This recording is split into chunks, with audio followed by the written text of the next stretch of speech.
Thanks for having me here. I wouldn't say I championed this topic. This topic was just like a vision, just seeing like how far we can dream.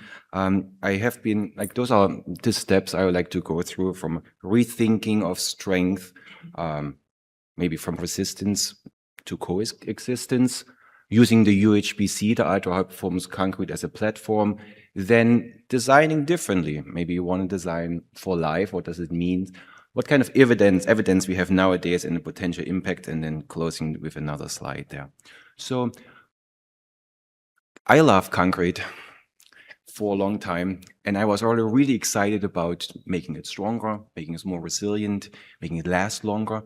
And then I was the second time in Dallas at the ACI convention, and I saw this, and I used a taxi. And then at some point, something felt not right.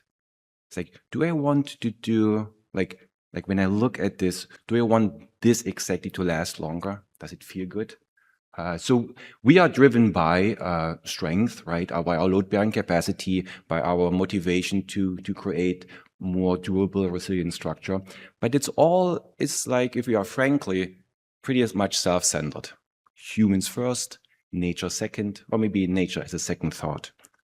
How about when we look at other things like this, the structures, they resist external loads. They do not include any ecological interactions or any biological feedback.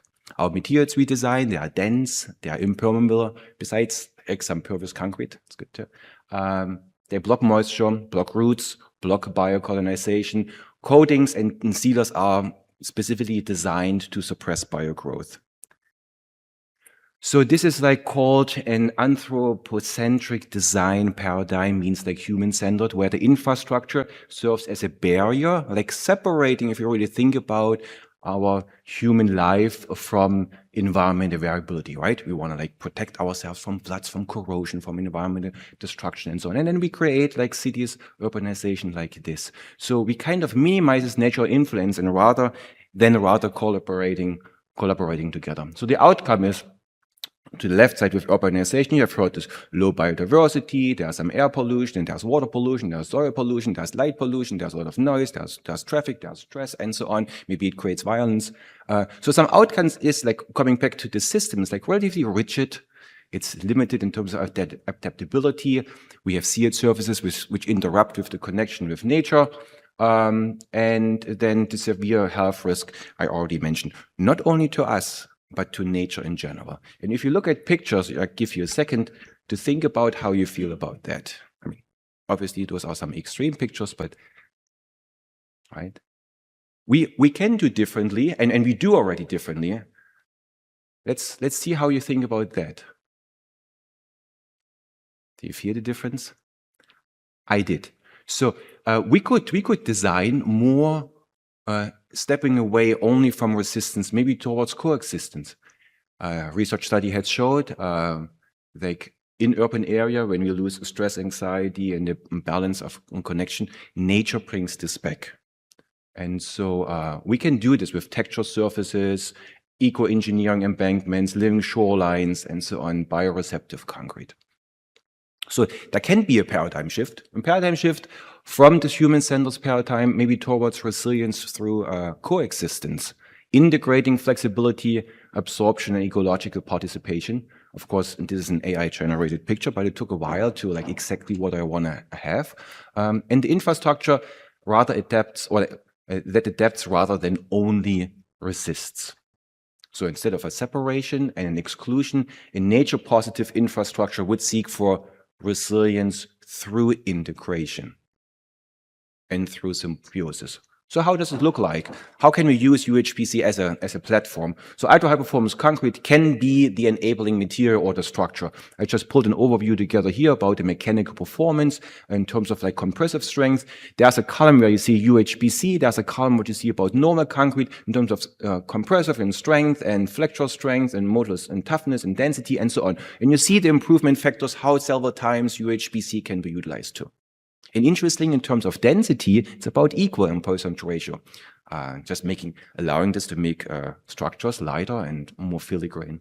And also the durability performance, also several factors pulled together, and you see the improvement factors there in comparison to regular concrete. Just saying that the UHPC can be a platform just to be durable, but caring, why not? So it allows us to rethink what concrete can do, not only for us, but for our ecosystem.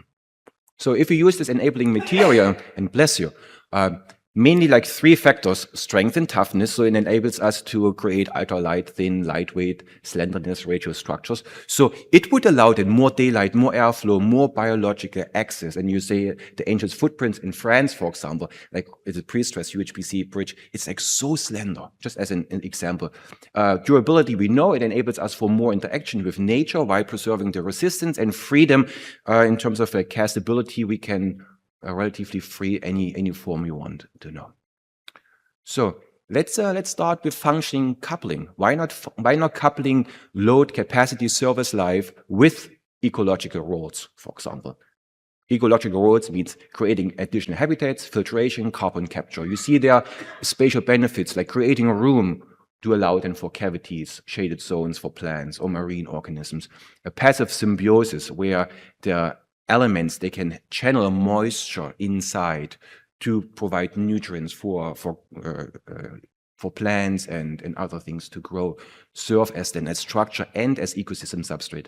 And life cycle as the advantage, so you have the durability plus the bioactivity. So the efficiency we have like meant for years now to define as material optimization. Why not defining it as life optimization?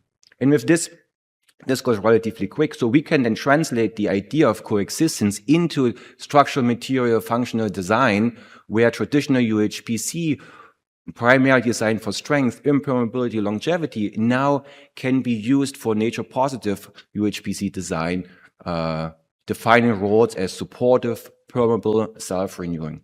And for example, if we create like surfaces which are more permeable, like at the surface, then you can allow plants to grow there. Or you create UHPC core layer systems where maybe you have a dense core where it allows for your structural resistance and or your durability, what you need, but then you have this interconnecting pore channels and systems where then root systems can allow to grow to, and there's a picture of a roof there as well too. So instead of treating biogrowth as degrading, why not as functional reinforcement? Why not, instead of like treating as intruders, why not treating it as secondary fiber reinforcement? And the evidence is there. So research has been done, and they have created eco-sea walls, for example, with textures UHPC panels. You can use those, and the benefits you see there. Species richness goes up, wave deflection goes down, biofacades, for example, the surface temperature goes down, microhumidity goes up, biodiversity goes up, and so on. You see an example there, or in terms of like exoskeleton specifically designed to let plants grow.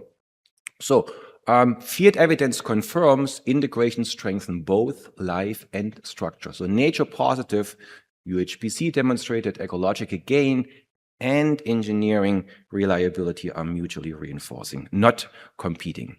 So the last slide here is then we can dream, maybe it becomes reality at some point, but go maybe from strength towards symbiosis, where we have the opportunity to design for symbiosis, creating structures that protect, of course, but also nurture and evolve alongside the world they inhabit. The future of infrastructure is alive. It might be measure, grows, heals, coexist, and this might be an ultra-high coexistence for the next frontier of ultra-high performance. Thank you, everyone.